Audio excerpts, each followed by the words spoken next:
Sanctus, Sanctus, Sanctus Dominus Deus Sabaoth.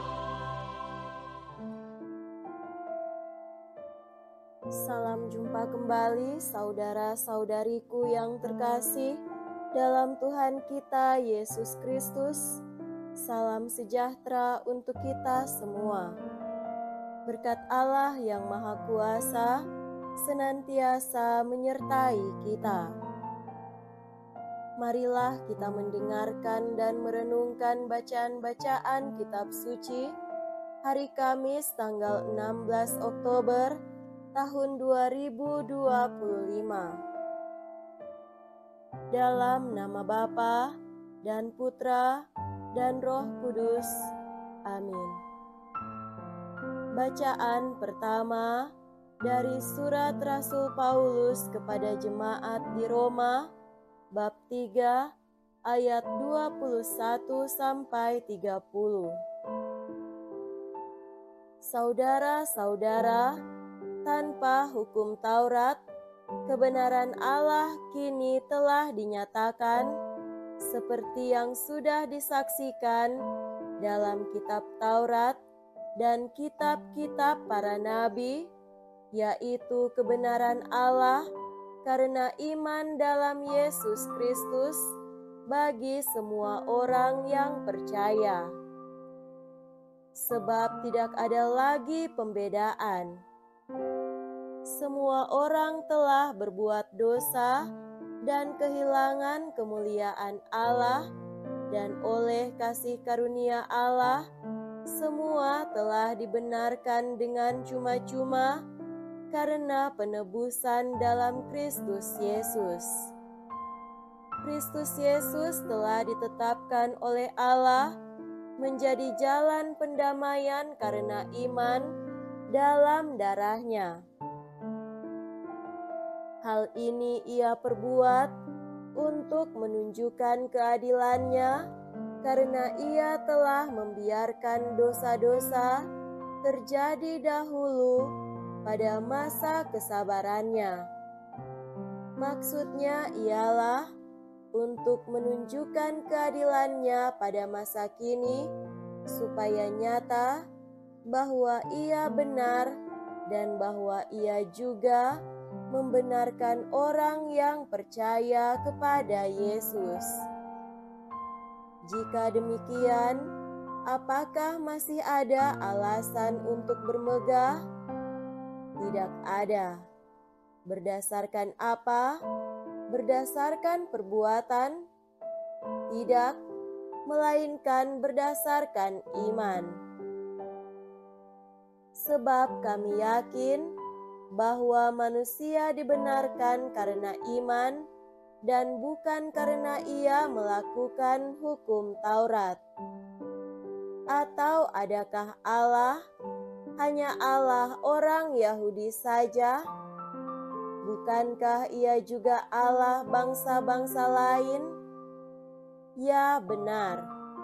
Ia juga Allah bangsa-bangsa lain. Artinya, hanya ada satu Allah yang membenarkan orang-orang bersunat karena iman, dan orang-orang tak bersunat juga karena iman. Demikianlah sabda Tuhan. Syukur kepada Allah.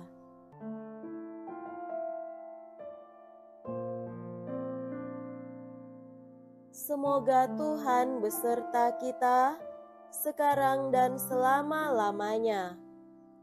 Inilah Injil suci menurut Santo Lukas. Dimuliakanlah Tuhan. Injil Lukas bab 11 ayat 47 sampai 54. Sekali peristiwa, tatkala duduk makan di rumah seorang Farisi, Yesus berkata, "Celakalah kalian, sebab kalian membangun makam bagi para nabi, padahal nenek moyang mula yang telah membunuh mereka. Dengan demikian kalian mengakui bahwa kalian membenarkan perbuatan nenek moyangmu, sebab mereka telah membunuh nabi-nabi itu dan kalian membangun makamnya. Sebab itu, hikmat Allah berkata, Aku akan mengutus kepada mereka nabi-nabi dan rasul-rasul.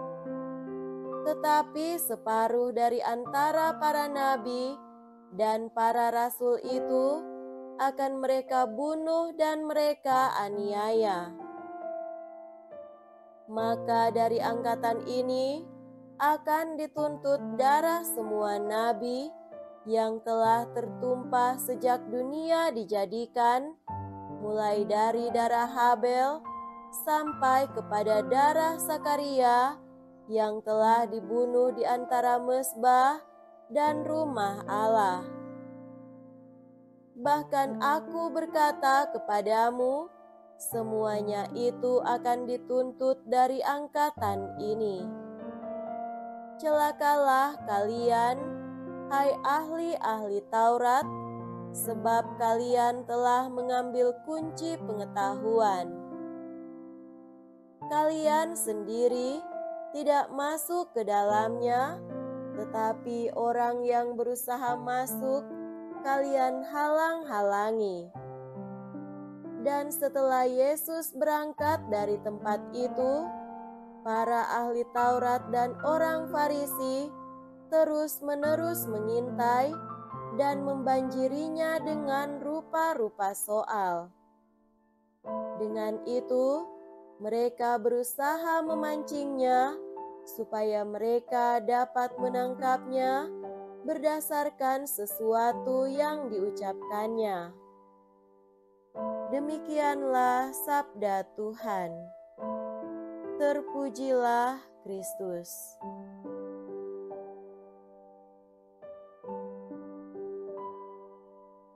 Saudara-saudariku yang terkasih dalam Tuhan kita Yesus Kristus, tema renungan kita pada hari ini adalah iman dan perbuatan. Rasul Yakobus dalam suratnya menulis bahwa iman sejati kepada Tuhan harus terwujud dalam tindakan nyata dalam kehidupan sehari-hari, bukan hanya sebatas pengakuan lisan.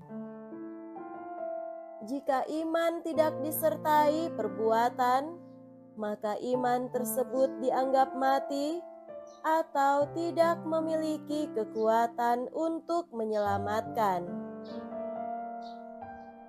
Apa itu iman sejati? Iman sejati adalah keyakinan yang mendalam dan tulus kepada Tuhan, yang mendorong seseorang untuk hidup sesuai dengan kehendak-Nya. Maka perbuatan baik yang dilakukan seseorang adalah bukti nyata dari iman yang dimilikinya. Perbuatan ini mencerminkan kasih, ketaatan, dan kasih karunia Tuhan dalam hidupnya. Beberapa bulan yang lalu, kita dikejutkan dengan dua kejadian intoleransi yang terjadi di Sukabumi dan Padang. Peristiwa intoleransi di Sukabumi, ada pembubaran paksa retret kelompok anak dan remaja Kristen yang berujung pada perusakan rumah singgah atau vila tempat mereka menginap pada tanggal 27 Juni 2025. Beberapa warga merusak properti dan mengintimidasi peserta retret. Akhirnya 7 orang telah ditetapkan sebagai tersangka dalam kasus ini. 1 bulan kemudian, terjadi peristiwa intoleransi di Padang, di mana terjadi perusakan rumah ibadah atau rumah doa dan diintimidasi terhadap jemaat Kristen saat sedang beribadah. Peristiwa ini menyebabkan keresahan di kalangan umat Kristen dan memicu desakan agar pihak berwenang menindak tegas pelaku serta menjaga toleransi antar umat beragama. Yang menarik dari peristiwa intoleransi ini adalah alasan mereka melakukan pengerusakan atau intimidasi adalah mereka merasa iman mereka terganggu dengan adanya kegiatan beribadah umat yang tidak seiman dengan mereka. Alasan lain lagi muncul, yakni mereka membela iman atau agama mereka. Nah, menyikapi hal ini, apa dibenarkan kita merusak atau mengintimidasi jemaat lain dengan alasan karena kegiatan yang ada telah mengganggu iman kita? Apakah benar juga kegiatan beragama orang lain mengganggu keberadaan iman kita? Bukankah sebaliknya, justru kita bahagia dan bersyukur karena orang lain beribadah dan semakin dekat dengan Tuhannya, sehingga kita sama-sama memuliakan Tuhan yang notabene sama Tuhannya, hanya berbeda dalam penyebutannya saja. Atau logika macam apa jika seseorang melakukannya dengan alasan membela agama? Saudara-saudariku terkasih, dalam konteks Rasul Paulus, melalui bacaan hari ini, kita diingatkan manusia dibenarkan berkat iman, bukan karena melakukan hukum. Tetapi dalam bab selanjutnya, Paulus menekankan bahwa dalam menjalankan iman, kita tidak bisa lepas dari kasih karunia yang telah kita peroleh dari Kristus. Dikatakan dalam Roma 5 ayat 2, oleh Dia kita juga beroleh jalan masuk oleh iman kepada kasih karunia ini. Di dalam kasih karunia ini, kita berdiri dan kita bermegah dalam pengharapan akan menerima kemuliaan Allah.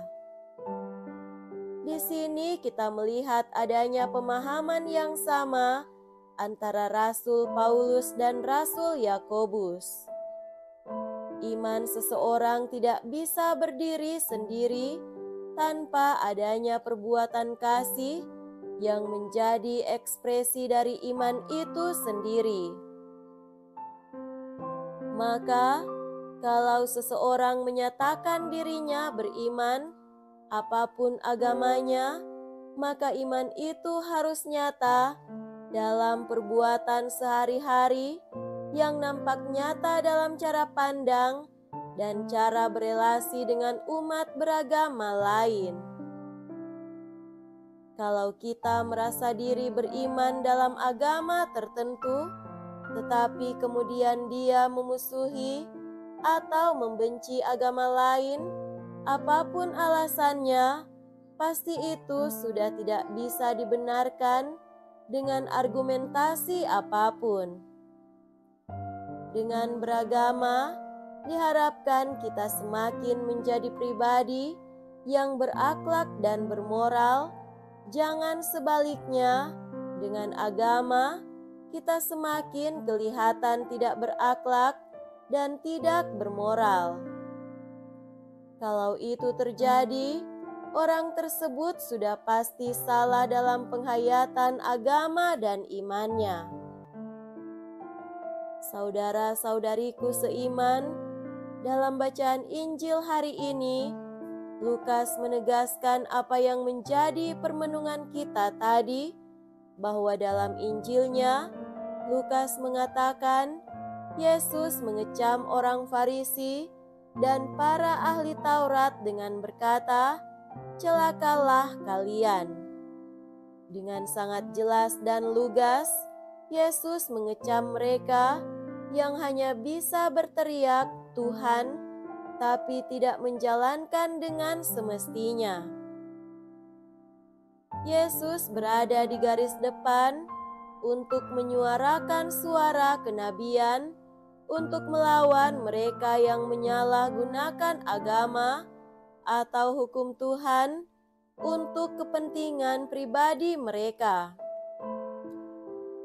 Maka, saya sangat yakin Yesus juga akan sangat keras mengecam kaum intoleransi dengan kata-kata, "Celakalah kalian." Mari saudara-saudariku semua, apapun agama kita saling menghormati satu sama lain. Kita ajar mereka untuk bisa bersyukur dan berbahagia menerima perbedaan agama, karena justru surga terasa hadir di dunia di mana kita berpijak saat ini, pada saat kita bisa duduk berdampingan dan saling bekerja sama dalam memuliakan Tuhan lewat sesama kita. Semoga demikian. Amin. Dalam nama Bapa dan Putra dan Roh Kudus.